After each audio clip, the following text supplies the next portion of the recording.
العلم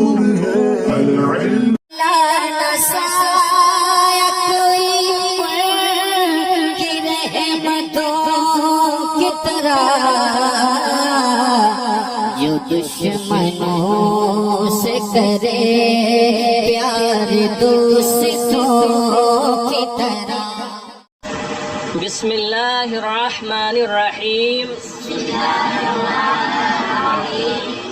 باب چہارم بر وزن فعل یفعل، چوتھا باب فعل یفعل کے وزن پر، یعنی ماضی میں بھی عین کلمہ پر فتحہ ہے اور مضارع میں بھی عین کلمہ پر فتحہ ہے۔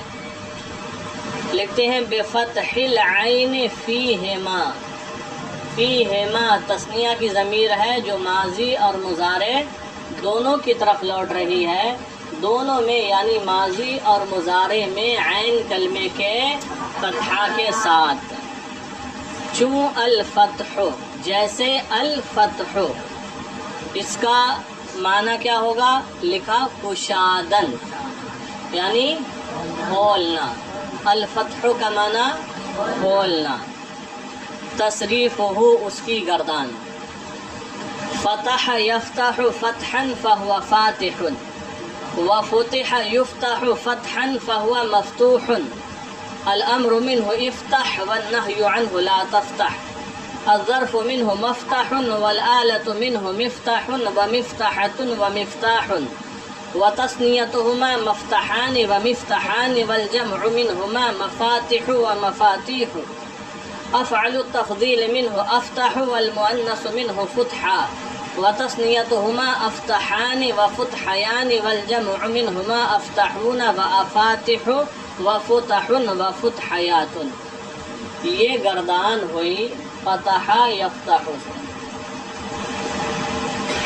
باقی ہم نے کون سا صیغہ ماضی ہے، کون سا مضارع ہے، کون سا معروف ہے، کون سا مجہول ہے، کون سا اسم فاعل ہے، کون سا اسم مفعول ہے، کون سا اسم ظرف ہے، وغیرہ وغیرہ، یہ ہم نے آپ کو پیچھے کئی بار بتا دیا ہے۔ تو ہم پوچھتے ہیں، آپ بتائیے فتح کون سا صیغہ ہے؟ فعل کون سا ہے؟ فعل معروف کے مجہول؟ معروف ہے۔ صیغہ کون سا ہے؟ ترجمہ کیا ہوگا؟ فتح کا کھولا اس ایک، اور یفتح کون سا فعل ہے؟ معروف کے مجہول۔ فتحن کیا ہے؟ مصدر۔ فہو فاتح، فاتح کیا ہے؟ مذکر ہے کہ مؤنث؟ واحد ہے تثنیہ جمع۔ اور فتح کیا ہے؟ فعل ماضی۔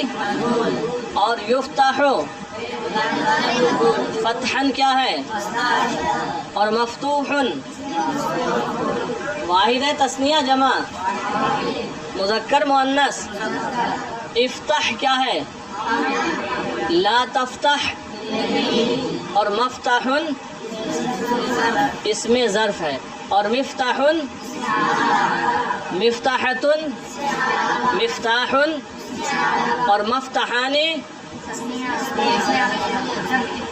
اسم ظرف کا تثنیہ، ومفتحان،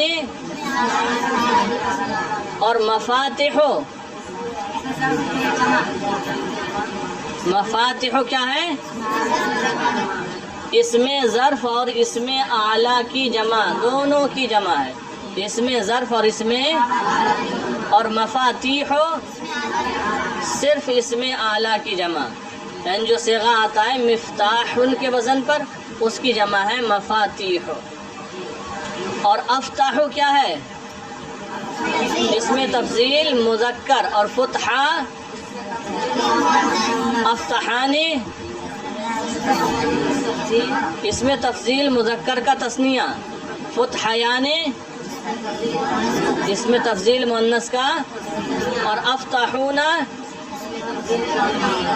اسم تفضیل مذکر کی جمع سالم، اور افاتح اسم تفضیل مذکر کی جمع مکسر۔ اور فتحن اس میں تفضیل مؤنث کی جمع مکسر، اور فتحیاتن جمع سالم، اس میں تفضیل مؤنث کی جمع سالم۔ تو صیغے سمجھ میں آ گئے، اور الفتح کا معنی ہے کشادن یعنی کھولنا، اسی حساب سے ان سب کا ترجمہ آپ حضرات کر لیں گے۔ اب آگے جس طرح عادت ہے کہ کچھ مصادر دیتے ہیں اور ان کے معنی بیان کرتے ہیں، وہ مصادر دیکھ لیں۔ المنع باز داشتن، المنع باز داشتن، باز رکھنا، باز رکھنا یعنی منع کرنا، تو یہ اسی باب سے آئے گا۔ منع یمنع منعا فہو مانع، ومنع یمنع منعا فہو ممنوع۔ المنع باز داشتن، باز رکھنا، منع کرنا۔ الصبغ رنگ کردن، ترجمہ کرو، رنگ کرنا۔ صبغ یصبغ صبغا فہو صابغ۔ پھر الرہن گروی داشتن، گروی رکھنا، مشہور لفظ ہے، یہ استعمال ہوتا رہتا ہے، کسی سے کچھ قرض لیتے ہیں تو کچھ گروی رکھا جاتا ہے۔ الرہن گروی داشتن، یہ بھی باب فتح یفتح سے آتا ہے، رہنا یرہن رہنن فہو راہن۔ پھر آگے ہے السلخ، السلخ کا معنی ہے پوست کشیدن، پوست کشیدن چمڑا کھینچنا، چمڑا کھینچنا، پوست مانے چمڑا، کشیدن مانے کھینچنا، کھال کھینچنا، چمڑا کھینچنا، چھلکا نکالنا۔ السلخ تو یہ بھی باب فتح سے آتا ہے، فتح یفتح فتحا فہو فاتح، ٹھیک ہے۔ پوست کھینچنا، چمڑا کھینچنا، کھال کھینچنا، یا پھلوں کے اوپر چھلکا ہوتا ہے وہ نکالنا۔ اب ایک چیز اور سنیں، یہاں کچھ وضاحت کر رہے ہیں، پہلے ہم سے سن لیں۔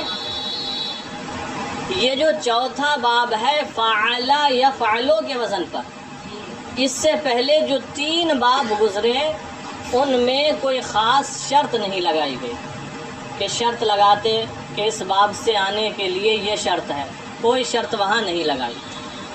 لیکن یہاں بتاتے ہیں کہ فعل یفعلو کے وزن پر جو بھی صیغہ آئے گا، جو بھی فعل آئے گا، اس کے لیے ضروری ہے کہ اس کے عین کلمہ کی جگہ یا لام کلمہ کی جگہ حروف حلقی میں سے کوئی حرف ہونا چاہیے۔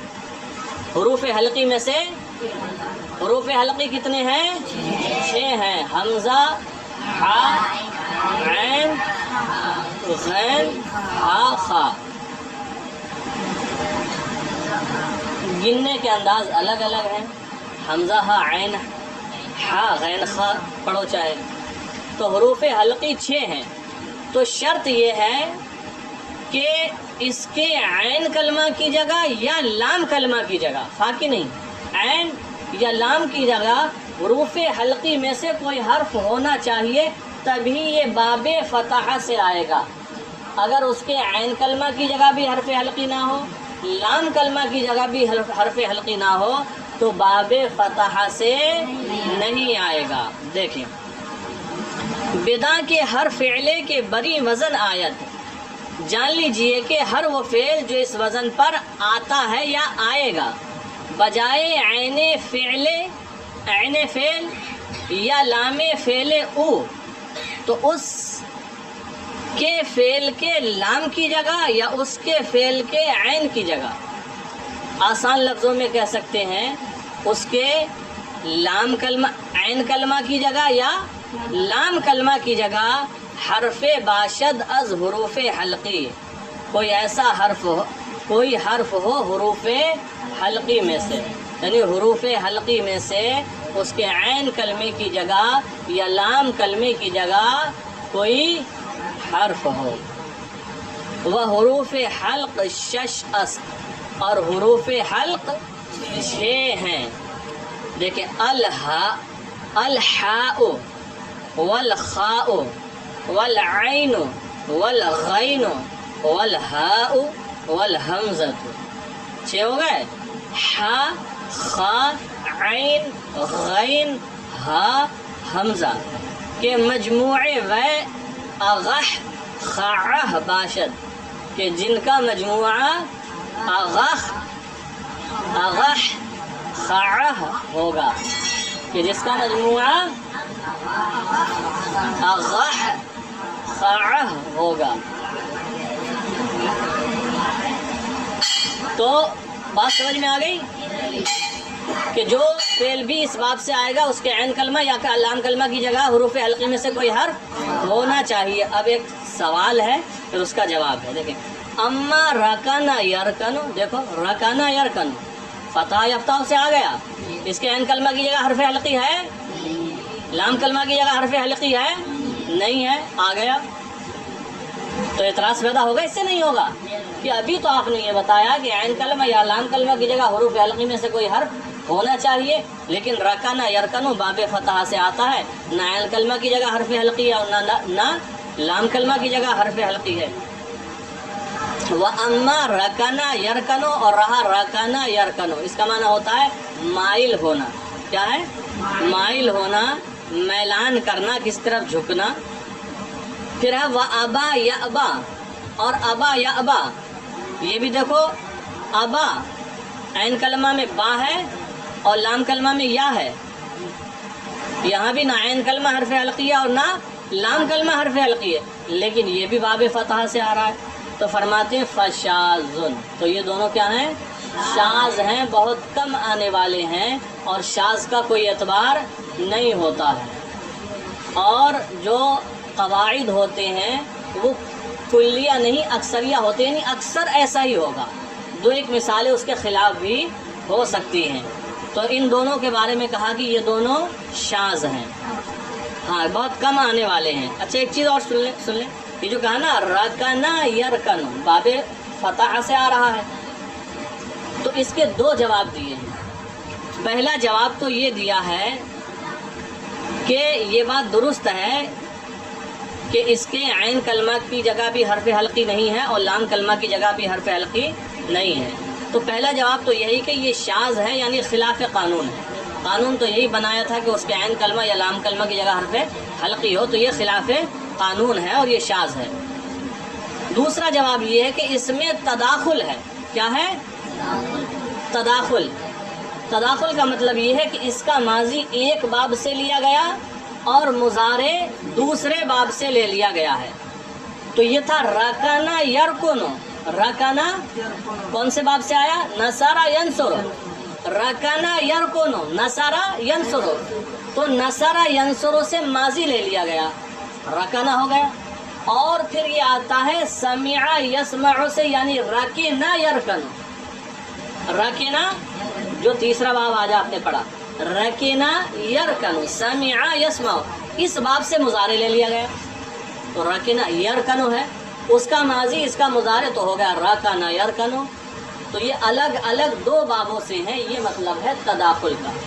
تو اس میں تداخل ہے، یعنی ماضی ایک باب سے اور مضارع دوسرے باب سے ہے، یہ کوئی مستقل باب نہیں ہے. تو ماضی رکنا یرکنو یعنی نصرہ ینصرو سے لیا ہے، اور ماضی رکنا یرکنو یعنی سمع یسمع سے لیا ہے. تو اس طرح بظاہر یہ مستقل باب سمجھ میں آتا ہے، لیکن حقیقتاً یہ مستقل باب نہیں ہے. اور رہا ابا یا ابا جس کا معنی ہوتا ہے انکار کرنا، تو اس کا جواب وہی ہے کہ یہ شاذ ہے. کیا ہے؟ یہ شاذ ہے، خلاف قانون ہے، اگرچہ موافق استعمال ہے. لہذا آپ حضرات یہ یاد کر کے لائیں.